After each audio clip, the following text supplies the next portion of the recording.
Assalamualaikum warahmatullahi wabarakatuh. Perkenalkan, nama saya Abdul Rahman dari kelas TI 20B1. Sebelumnya video ini dibuat untuk memenuhi tugas mata kuliah fisika, di mana pada video ini saya akan menjelaskan mengenai gerak lurus beraturan atau GLB.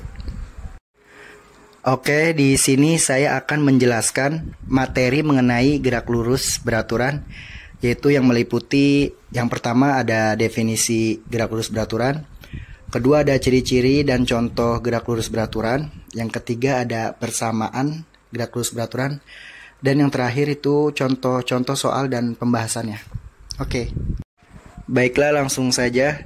Di sini yang pertama saya akan ngebahas definisi gerak lurus beraturan atau GLB. Suatu pemahaman tentang sebuah benda yang bergerak sekitar abad ke-16 dan ke-17 Masehi oleh beberapa ilmuwan, diantaranya Galileo Galilei dan Sir Isaac Newton. Studi terhadap benda bergerak termasuk ke dalam bidang kinematika. Gerak hanya berada di sepanjang garis lurus. Garisnya mungkin vertikal, yaitu seperti gerak pada buah yang jatuh dari pohonnya, kemudian horizontal seperti gerak mobil di jalan raya, atau miring tetapi harus garis lurus. Objek bergerak dapat berupa vertikal atau yang kita artikan sebuah objek seperti titik, misalnya elektron, atau objek yang bergerak seperti partikel, di mana setiap bagian bergerak dalam arah dan kecepatan yang sama. Gerak lurus beraturan atau GLB merupakan gerak suatu benda pada lintasan lurus dengan kecepatan yang konstan atau tetap. Pada kehidupan sehari-hari, gerak ini dapat kita temui pada gerak kereta api di lintasan lurus yang melaju dengan kecepatan konstan. Gerak lurus beraturan merupakan gerak partikel dengan lintasan berbentuk garis lurus dalam arah yang tetap yang menempuh jarak yang sama dalam tiap satuan waktu. Waktu lurus beraturan biasa dikenal dengan nama gerak satu dimensi dengan percepatan 0. Baik, yang kedua ada ciri-ciri dan contoh gerak lurus beraturan atau GLB. Suatu benda dikatakan bergerak lurus beraturan apabila memiliki ciri-ciri sebagai berikut. Yang pertama, pada lintasan berupa garis lurus atau masih biasa dianggap sebagai lintasan yang lurus.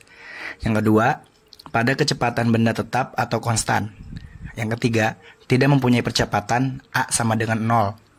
Yang keempat, pada panjang lintasan yang ditempuh sama dengan lurus grafik P, PS, T.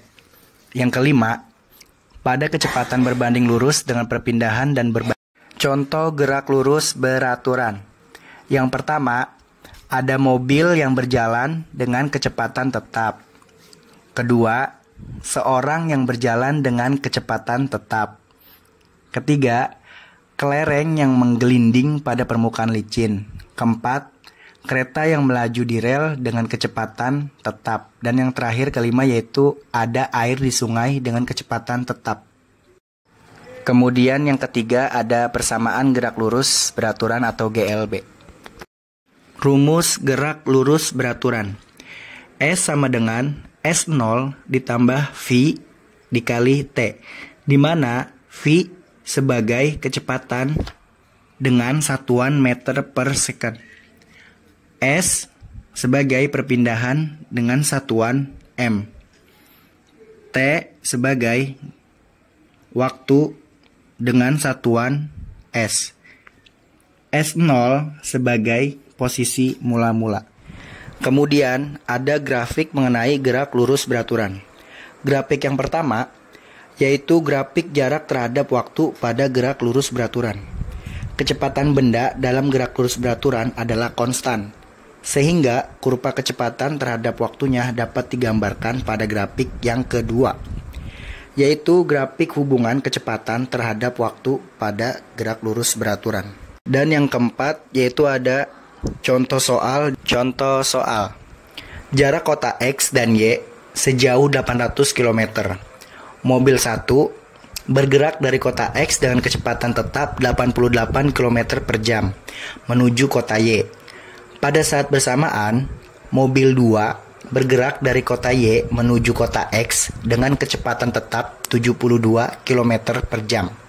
Tentukan waktu kedua mobil ketika berpapasan. Oke, di sini jadi diketahui jarak kota X dan Y sebagai S yaitu 800 km. Kecepatan mobil pertama V1 sama dengan 88 km per jam dari kota X menuju kota Y. Kecepatan mobil kedua V2 sama dengan 72 km per jam dari kota Y menuju kota X. Jadi, di sini yang ditanyakan yaitu waktu ketika kedua mobil berpapasan. Dalam penyelesaiannya, pertama-tama kita harus menentukan kecepatan relatif mendekat mobil 1 dan mobil 2. V sama dengan V1 ditambah V2. V sama dengan 88 ditambah 72. V sama dengan 160 km per jam. Kemudian, waktu kedua mobil berpapasan dapat dicari dengan persamaan gerak lurus beraturan. S sama dengan V dikali T. 800 sama dengan 160 T. T sama dengan 5 jam. Jadi, kedua mobil tersebut berpapasan setelah menempuh perjalanan selama 5 jam. Demikian penjelasan yang saya sampaikan, semoga dapat dimengerti. Terima kasih. Wassalamualaikum warahmatullahi wabarakatuh.